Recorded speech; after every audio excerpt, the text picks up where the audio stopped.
Assalamualaikum warahmatullahi wabarakatuh. Waalaikumsalam warahmatullahi wabarakatuh. Sehat Anda semua? Sehat, Pak. Sebelum kita melanjutkan proses belajar mengajar, lebih dulu kita berserah diri kepada Allah Subhanahu wa taala, kepada ketua kelas agar disiapkan teman-temannya dan siap untuk berdoa. Silakan. Rabbi zidni ilman warzuqni fahman. Amin. Assalamualaikum warahmatullahi wabarakatuh. Waalaikumsalam warahmatullahi wabarakatuh. Sebelum kita lanjutkan, hari ini kita absen dulu. Apakah semuanya hadir? Hadir, Pak. Ada motivasi untuk kita bersama supaya kita lebih giat lagi untuk belajar hari ini.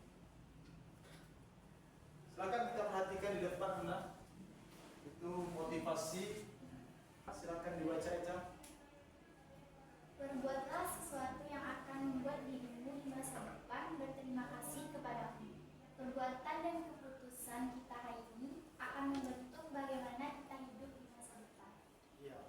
Jadi anak-anak semua, apa yang kita lakukan hari ini, apa yang kita perbuat ini hari ini, itu sangat menentukan sekali bagaimana kehidupan kita nanti di masa depan.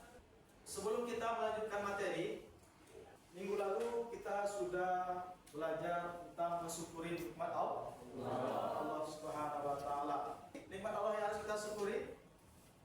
Ya, silakan. Nikmat kuat dan nikmat berpikir. Dan nikmat untuk melanjutkan materi kita hari ini, ada satu nikmat yang harus kita syukuri, itu adalah yaitu nikmat berpikir.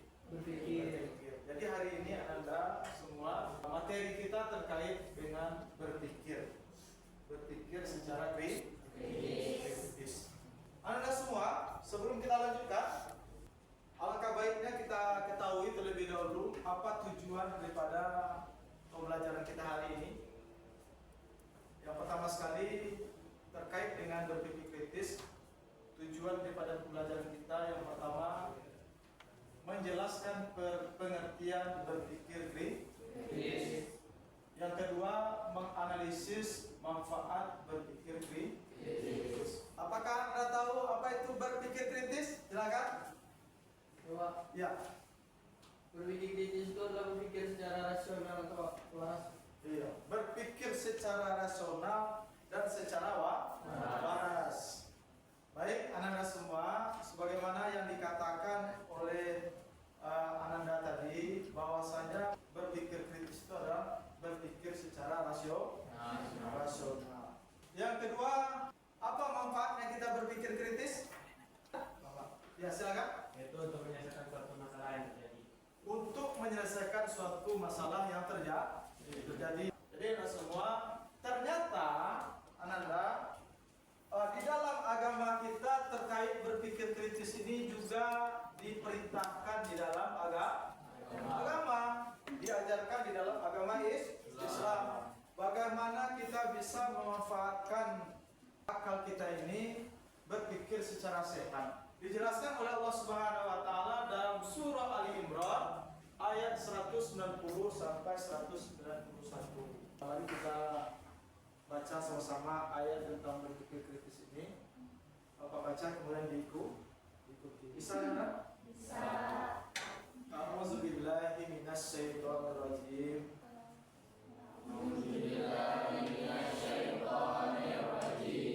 Bismillahirrahmanirrahim.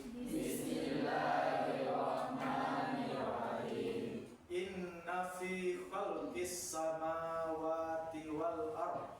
Inna fi khalqis samawati wal ardh Waqtilafil laili wa ikhtilafil laili wan nahari wan nahari la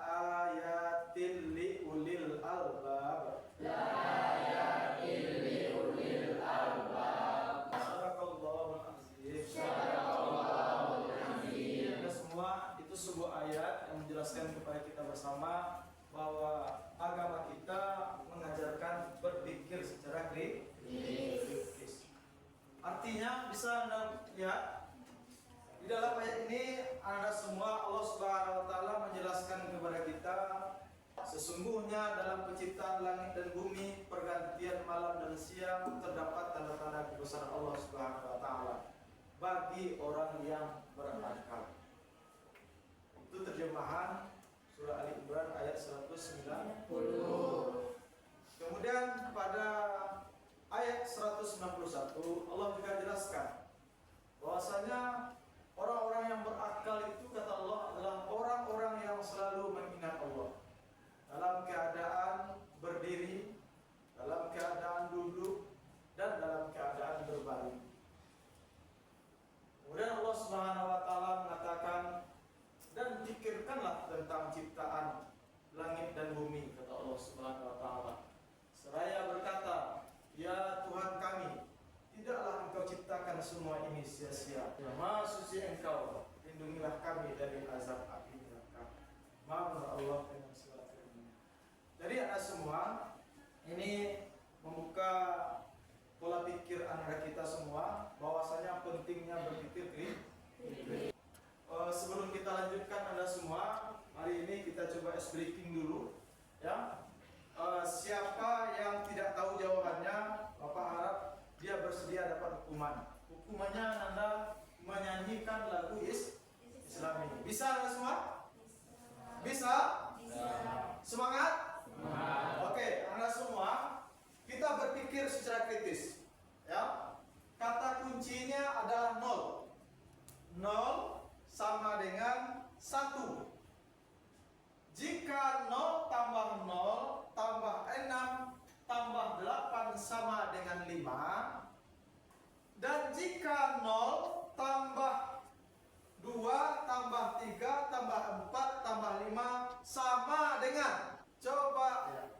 Jawabannya 1, Pak. 1, bagus. Siapa namanya? Rizky, Pak. Rizky, mari kita tepuk tangan. Baik, anak-anak semua, hari ini menggunakan model pembelajaran based learning. Pada hari ini Ananda akan Bapak minta untuk menonton video, sebuah video. Kemudian nanti Ananda menganalisis daripada isi video tersebut. Paham Ananda? Paham. Oke, silakan lihat ke depan. Video kita hari ini terkait dengan proses penciptaan alam semesta. Warahmatullahi wabarakatuh. Inilah penciptaan alam semesta menurut Al-Quran dan teori ilmuwan. Manusia menjadi makhluk yang paling tinggi derajatnya dibanding ciptaan Allah Subhanahu wa taala yang lainnya. Ini dikarenakan manusia dibekali oleh Allah akal dan pikiran agar dapat membedakan yang hak dan yang batil. Jadi tidak heran bila seseorang manusia selalu ingin tahu akan suatu hal. Misalnya saja tentang proses awal mula terjadinya alam semesta. Pasti di banyak kita pernah bertanya-tanya bagaimana proses alam semesta ini terbentuk. Proses ini menjadi penting untuk kalian ketahui agar bisa menambah keimanan kita kepada Allah Subhanahu wa taala. Dan untuk itu, di video ini kita akan membahas tentang awal mula proses terbentuknya alam semesta dari versi ilmiah dan versi Al-Quran. Dari dahulu sampai sekarang ini, para ilmuwan dan ahli astronomi berlomba-lomba dalam mencari penjelasan mengenai terbentuknya alam semesta ini. Dan ada beberapa ilmuwan yang mengemukakan pendapatnya. Teori yang pertama yaitu teori kabut atau teori nebula. Teori ini dikemukakan oleh seorang filsuf dari Jerman pada tahun 1753 yang bernama Immanuel Kant. Ia menyebutkan bahwa alam semesta dulunya berupa kabut atau gumpalan gas panas yang berputar. Jadi dahulu tidak ada bintang, matahari atau planet-planet lainnya. Yang ada hanya sebuah kabut yang berisi sebagian besar hidrogen. Lalu kabut ini mulai mengeras dan mulai berputar di satu poros inti. Karena memiliki suhu yang lebih panas dibanding dengan area lainnya, maka pertama terbentuklah matahari di titik poros intinya. Kemudian ketika partikel kabut yang mengeras tadi berputar mengelilingi matahari, saat itu mulailah terbentuk planet-planet termasuk bumi kita di dalamnya. Hakikatnya, teori ini tidak menjadi relevan lagi ketika ada ilmuwan bernama Raymond Littleton dari Britania yang mengatakan alam semesta ini awalnya ada 2 buah matahari kembar, dan salah satu dari matahari itu meledak karena tertabrak meteor.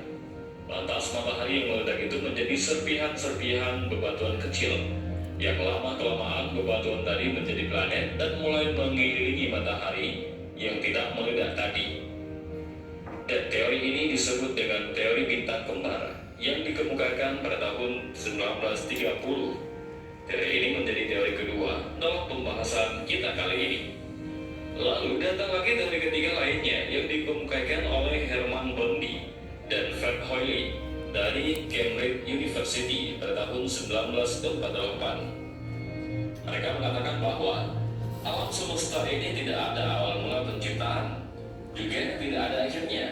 Semuanya terlihat sama dari sejak dahulu sampai sekarang ini. Tentu saja kita sebagai seorang muslim pasti akan langsung menolak mentah-mentah mengenai teori ini. Karena teori ini menjelaskan bahwa tidak ada hari kiamat, sebagaimana yang kita ketahui di agama Islam. Wajib dari kita untuk mempercayai tentang hari akhir ini. Tentunya ini bertentangan dengan apa yang Allah firmankan di surat Al-Hajj ayat ke-7 yang berbunyi, dan sungguh hari kiamat itu pasti datang, tidak ada keraguan padanya, dan sungguh Allah akan membangkitkan siapapun yang di dalam kubur. Maka pada saat itu ada banyak sekali ilmuwan yang menolak teori ini. Kemudian teori keempat, mungkin ini adalah teori yang masih relevan di era modern sekarang ini, yaitu teori Big Bang, atau biasa disebut dengan ledakan besar. Awalnya, teori ini dikemukakan oleh seorang ilmuwan yang berasal dari Belgia bernama Abel Lemaitre pada tahun 1927. Kemudian teori ini disempurnakan oleh astronom Amerika Serikat yang bernama Edwin Hubble. Dengan menggunakan teleskop buatannya yang bernama teleskop Hubble, ia melihat planet-planet itu berputar mengelilingi matahari dan bergerak semakin menjauh. Anda sudah melihat tadi tayang video? Sudah. Jadi itulah nanti yang akan Anda analisis bagaimana proses terciptanya alam semesta. Bisa itu Anda kerjakan? Bisa.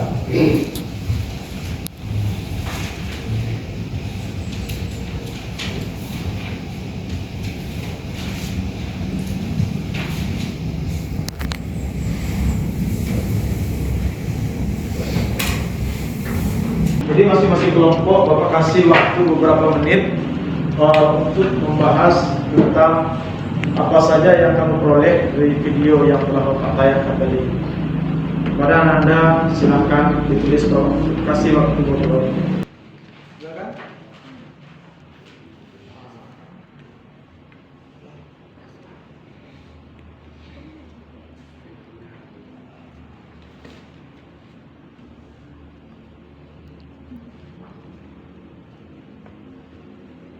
Jadi pada hari ini anak semua, ya, masing-masing kelompok ini akan tampil ke depan. Ada kelompok merah, ada kelompok kuning, ada kelompok hijau, dan ada kelompok putih. Nanti dia mempresentasikan ke depan hasil dari apa yang dia amati. Silakan, siapa dulu yang mau tampil ke depan? Kelompok putih, ya, silakan. Assalamualaikum warahmatullahi wabarakatuh. Waalaikumsalam warahmatullahi wabarakatuh. Perkenalkan, nama saya Sedilya dari kelompok 1. Menurut pendapat kami dalam kelompok terkait teori penciptaan alam menurut Al-Quran, pertama, kualitasnya kebenarannya abadi. Al-Quran tidak bermaksud memberikan penjelasan ilmiah yang detail tentang proses penciptaannya, tetapi lebih menekankan kepada aspek keesaan Allah, kekuasaannya, dan tanda-tanda kebesarannya dalam menciptakan alam semesta. Kedua, perlu memberikan pemahaman yang mudah dipahami, seperti langit digambarkan sebagai atap, bumi sebagai hamparan, dan bintang-bintang sebagai perhiasan. Ketiga, meskipun menggunakan bahasa yang berbeda, banyak ayat Al-Quran yang ternyata memiliki keselarasan yang menarik dengan penemuan-penemuan dunia, seperti ayat yang menyebutkan bahwa langit dan bumi dahulunya merupakan satu kesatuan sebelum dipisahkan seperti konsep utama. Baik, hanya itu yang dapat saya sampaikan. Jadi anak-anak semua, semuanya sudah kita tampilkan, ya, terkait dengan video yang telah Pak tayangkan tadi. Bahwasanya di dalam video itu pentingnya kita berpikir secara kritis, bagaimana kita bisa menganalisis sebuah video terkait dengan proses penciptaan alam semesta. Jadi anak semua, alam semesta itu tercipta ada berapa teori? Ada 4 teori. Ada teori itu menurut Al-Quran, yang kedua Nebula, ketiga teori tetap, yang keempat teori Big Bang. Jadi anak semua, itu mungkin yang perlu Pak jelaskan terkait dengan berpikir kritis ini. Sebagai kesimpulannya anak-anak semua, kita selaku manusia penting berpikir secara kritis. Dengan berpikir kritis, disitulah anak semua bisa menyelesaikan masalah-masalah apa saja dalam hidup. Dari berpikir kritis itu pula kita bisa mengeluarkan ide-ide dan pendapat yang cemerlang. Paham anak semua? Jadi anak semua, untuk asesmennya, penilaiannya Bapak kirim saja lewat WA ya masing-masing. Kemudian nanti kami kerjakan di situ. Paham anak? Paham. Mungkin itu saja pada hari ini. Kita tutup pembelajaran kita dengan mengucapkan hamdalah. Alhamdulillahirabbil alamin. Assalamualaikum warahmatullahi wabarakatuh.